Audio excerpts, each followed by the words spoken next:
Hello, I'm Eric. This is Steve.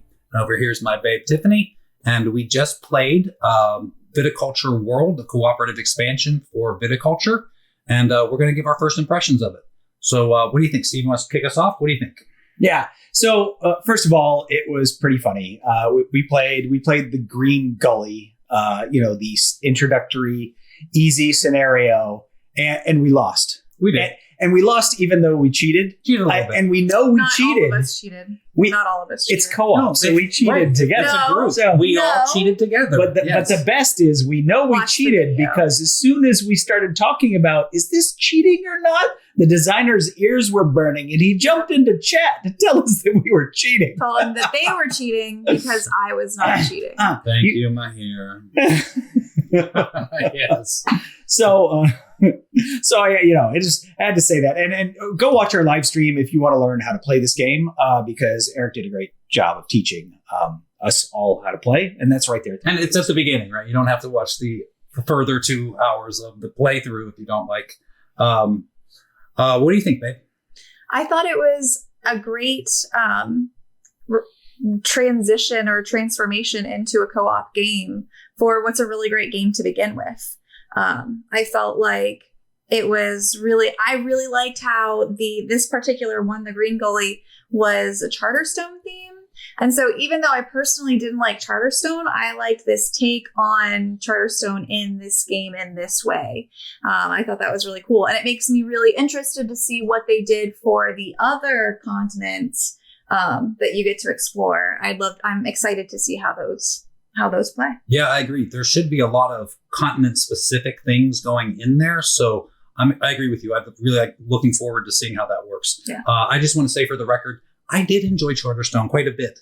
So it was a nice callback for me to see that represented in this game. So, yeah. So, it's interesting. I don't play a lot of cooperative games. You all play a lot more, right? Yeah, I'd say. So, and also not a lot of games that are designed to be competitive then have a cooperative mode that is very good, right? The first one that I think of is the Invasion for Orleans. Mm-hmm. I think that is actually a really good cooperative take on a competitive game. Yeah. But yeah, I can't think of another game that does it well, but I think this one actually does it well. I agree. And that's actually the exact comparison that I made in my head too, because I think that both of them took a really great game, managed to turn it into a co-op without losing the quality of the game and making it great for that particular niche. Yeah, I agree.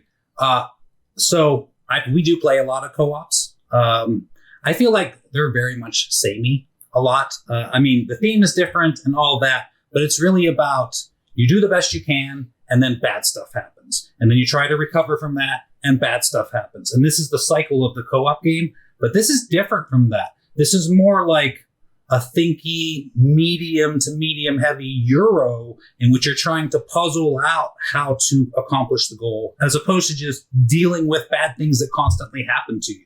So I really like that about it. Yeah. And I liked that. I'm sort of an alpha gamer, right? Even in a competitive game, I'll sort of alpha game because I'm sort of looking at what everybody else is doing and what they could be doing. And that's part of how I engage with a game. And so, but in this one, you have sort of your own private goal. I have to get my own points up to this level, as well as that, influence track has to get to another level. He's just trying to show off because he made it both points and helped us finish off. Because we helped him very early on and got him loaded up with all the vines. The point was it allowed me to concentrate on my own track and not try to alpha game your track. And then once I was sort of comfortable that my track was going to make it, I was like, what can I do to help you all? And I'm not like, oh, you should do this, you should do that. Instead, it's just like, what do you want me to do to help you? And so even though I'm an alpha gamer, I didn't feel like, you tell me, I didn't feel like I was alpha gaming this session. No, I agree. Maybe at the very beginning, all of us were like, well, maybe you should do this or maybe you should do that because we're just getting used to the game and trying to figure everything out. But after the first round or so, I agree with that. And quite frankly, I thought that was going to work to our advantage. I thought, this is awesome. I thought we're going to pump Steve up early. He's going to make it to the end, and then he can help us out. And quite frankly, we didn't lose that badly. It's not like we got killed. It was close. We were basically one delivery each. We were each one delivery off of hitting the points. Steve hit the points, and we hit the influence. a combination of those two working on it, really. But point being, I thought that was going to work for us. I thought Steve was going to be able to jump in at the end and help push us over the line. It didn't, but I don't think it was okay. It's hard, okay, which is good. It's a co-op game. Good, it's hard. You don't want to walk in here and beat the thing easily and walk away and go, okay, whatever. So I think we could probably have beaten it on our second playthrough, knowing what we know this time. And also, I think maybe going into it when we were first starting, I think, like, because there was that concept that, like, oh, I'll do these expensive grapes because I have the two structures and I can make big grapes and wines that I can give those to you. But, like, and give those to you is not as easy as it sounds. Yeah, agreed. That was a concept we thought, well, we'll be able to trade stuff all over the place, but it's way harder because you're right. Because you have to like really plan out where you're putting the grande to be able to trigger the trades.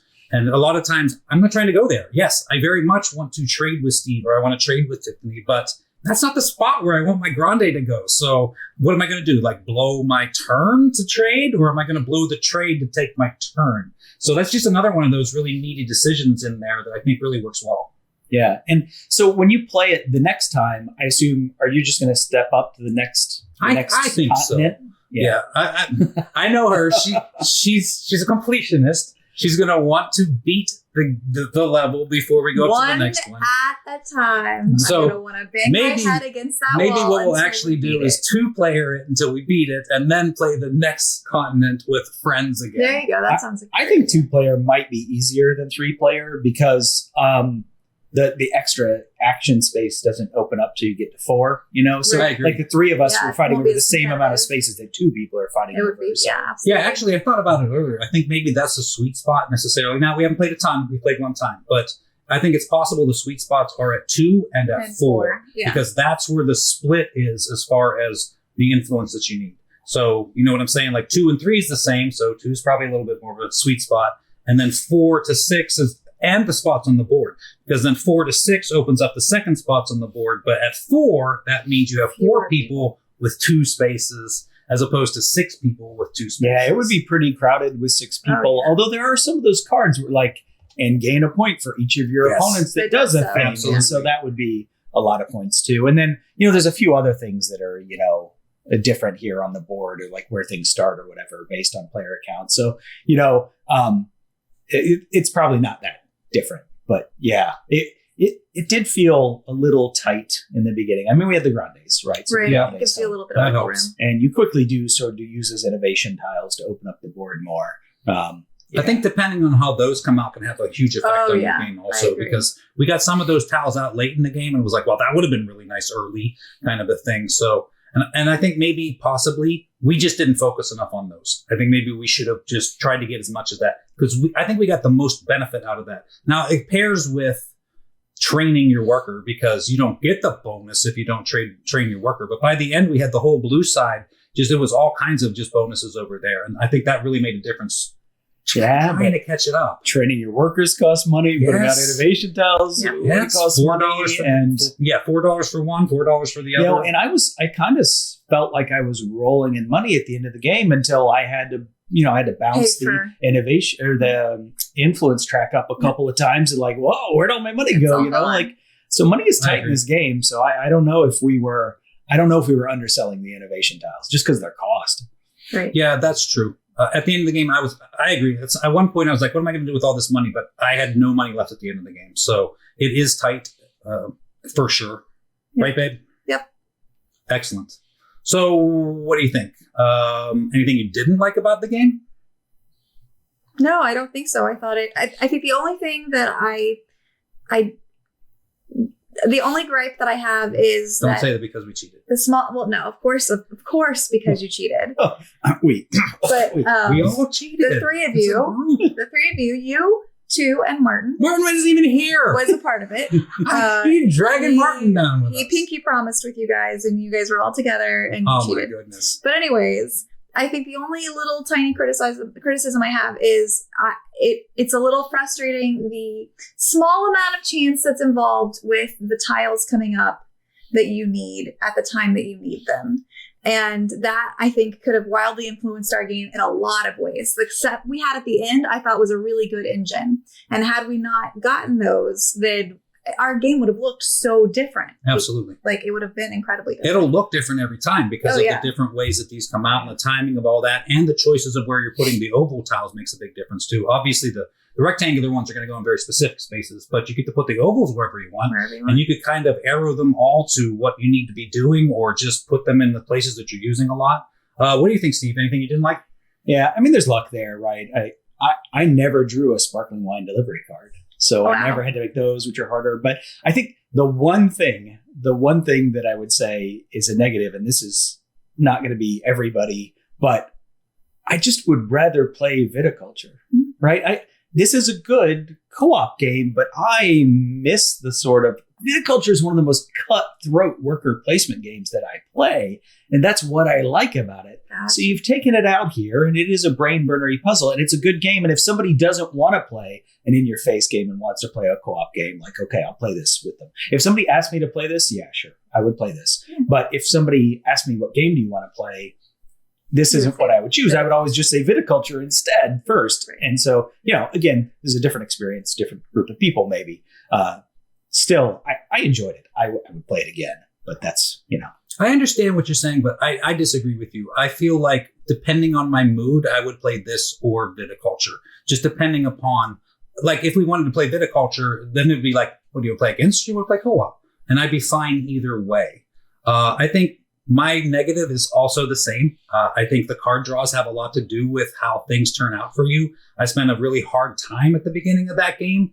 I didn't have anything. I had no vines. I had no grapes. I just hadn't draw that kind of stuff. The vines that I drew were like, you need everything to be able to put that down. Like, I don't have any of that stuff. And we were focusing on trying to get Steve all that stuff. But to be fair, that's Viticulture, and I like Viticulture a lot. So I just take that as par for the course kind of a thing. So it's my negative, but it's only my negative because that's just Viticulture and the way it goes. I do have one other small negative that is more informational.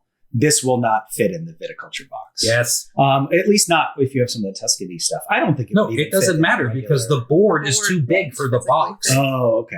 Yeah. So anyway, I'm not big on expansions that don't fit in the box. I very, very few. I can't even think of one. I have some tiny epic stuff which is already tiny, so it's not that big of a deal. We have Dinosaur Island, and you got all the meeples and stuff for that, and you cannot fit that in those. So that's 2 boxes on the shelf. Yeah. But yeah, I griped about this in the unboxing that I did as well. I mean, this is not something that I wouldn't buy the game for, but it is annoying.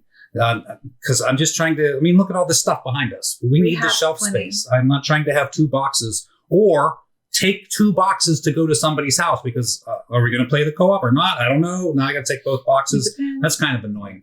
I think it's really interesting that this game came out with a co-op expansion and really an expansion at all so late after the game came out, because it was Viticulture and Tuscany, and then it was Viticulture Essential Edition and Tuscany Essential, and now there's this. It almost reminds me a bit of Jamaica, because Jamaica was out forever, and then all of a sudden, out of nowhere, there's an expansion for Jamaica. I'm like, what do you mean there's an expansion for Jamaica? That game's 12 years old. Dust that off. Right? Yeah. So I kind of like that. It's almost like there's 2 different ways they do this. Like somebody thinks of a way to transition a game into something else, or there's the other way they do that, where they have all 5 expansions planned when they make the game, and that annoys me, because just give me all that stuff.